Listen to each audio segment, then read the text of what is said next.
के ख्वाहिशमंद हैं। पाकिस्तान और सऊदीया में दिफाई मुआहदा बिलाज़ाब्ता तौर पर हमेशा से मौजूद था। वज़ीर ख़ारजा इसहाक़ डार की गुफ्तगू, कहा मुआहदा एक रात में तय नहीं पाया। सऊदी अरब हर मुश्किल वक्त में पाकिस्तान के साथ खड़ा रहा। वज़ीर दिफा ख्वाजा आसिफ बोले कि पाक सऊदीया दिफाई मुआहदा खित्ते की सिक्योरिटी के लिए गेम चेंजर है। मुस्तक़बिल में मज़ीद ममालिक शराकतदार बन सकते हैं।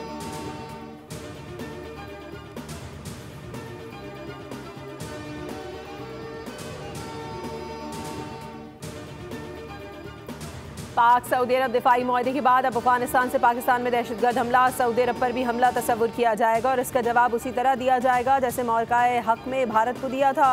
वज़ीर आज़म शहबाज शरीफ के मुशीर राना सनाउल्लाह की गुफ्तगू, कहा पाकिस्तान सऊदी अरब दिफाई मुआहदा हमारे अज़ीज़ दुश्मन भारत के लिए बड़ा धचका है।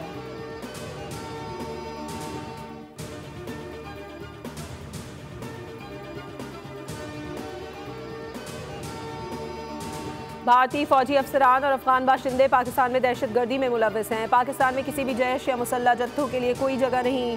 DGISPR लेफ्टिनेंट जनरल अहमद शरीफ चौधरी का जर्मन जरीदे को खुसूसी इंटरव्यू। पाकिस्तान भारतीय दहशतगर्दी के सबूत अक़वाम आलम के सामने मुतादिद बार पेश कर चुका है। भारत अंदरूनी मसाइल को बैरूनी मसाइल बनाकर पेश करता है। भारतीय रियासती इदारे बशमूल आर्मी शिद्दत पसंद सियासी नज़रियात के ज़ेर असर है। पाकिस्तान की रियासत तमाम गैर रियासती अनासिर को बिला तफरीक मुस्तरद करती है। DGISPR ने कहा बलूचिस्तान में फितनल हिंदुस्तान के मुतअद्दिद हलाक दहशतगर्द नाम निहाद मिसिंग पर्सनस की फहरिस्त में भी शामिल थे। मुस्तनद शवाहिद हैं गैर कानूनी अफगान बाशिंदे दहशतगर्दी और संगीन जराइम में मुलव्वस हैं।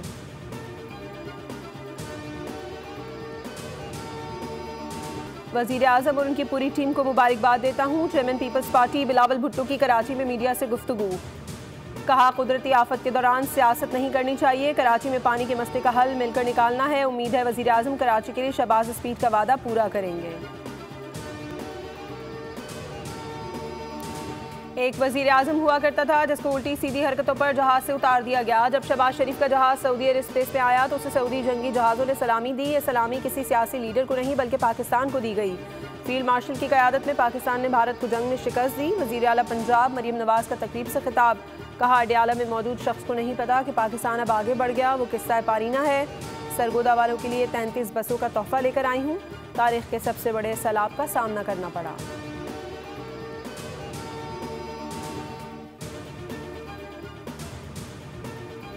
पाक सऊदी दिफाई मुआहदे के बाद सऊदी अरब की सरजमीन पर पाकिस्तानियों का वक़ार आसमान को छू रहा है। एयरपोर्ट्स हों, बाजार हों या शाहराहें, सऊदी शहरियों की ज़बान पर एक ही सदा है, पाकिस्तान जिंदाबाद।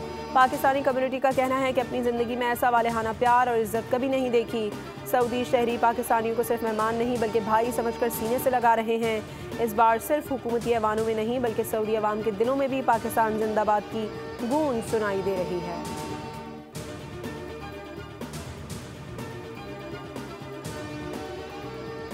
अमरीकी सदर डोनाल्ड ट्रंप का चीनी सदर शी जिनपिंग से टेलीफोनिक राबता। चीनी मीडिया के मुताबिक चीनी सदर से जनूबी कोरिया में पैक समिट के दौरान मुलाकात पर इत्तफाक हो गया। अमरीकी सदर बोले अगले साल के शुरू में चीन जाऊंगा। चीनी सदर भी मुनासिब वक्त पर अमरीका आएंगे। चीनी सदर शी जिनपिंग ने कहा अमरीका से मुज़ाकरात मस्बत और तामीरी रहे। चीन दूसरी आलमी जंग में अमरीकी हिमायत को नहीं भूलेगा। टिकटॉक पर चीन का मौक़िफ़ बिल्कुल वाज़ेह है। अमरीका को तिजारती मुज़ाकरात के नताइज पर असरअंदाज नहीं होना चाहिए।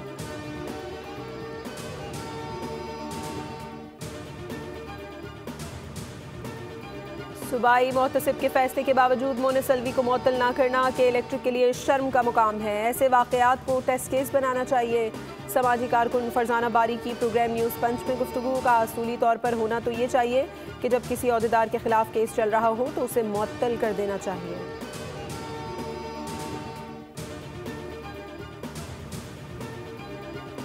और एशिया कप में भारत ने ओमान को 21 रन से शिकस्त दे दी। 189 रन के ताक़ुब में ओमान की टीम 167 रन बना सकी।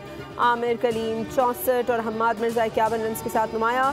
सुपर 4 मरहले का पहला मैच आज दुबई में बांग्लादेश और श्रीलंका के दरमियान खेला जाएगा, जबकि इतवार को दुबई में ही रिवायती हरीफ पाकिस्तान और भारत आमने सामने होंगे। इसके बाद 23 सितंबर को अबूधाबी में पाकिस्तान और श्रीलंका का मुकाबला होगा। 24 सितंबर को दुबई में बांग्लादेश और भारत मद्दे मुकाबिल होंगे। हेडलाइंस आपने देखी। खबरों में फिलहाल इतना ही। किसी भी खबर की तफसील के लिए विजिट कीजिए bolnews.com और देखते रहिए बोल। सब्सक्राइब करें और बेल दबाएं ताकि कोई खबर रह न जाए।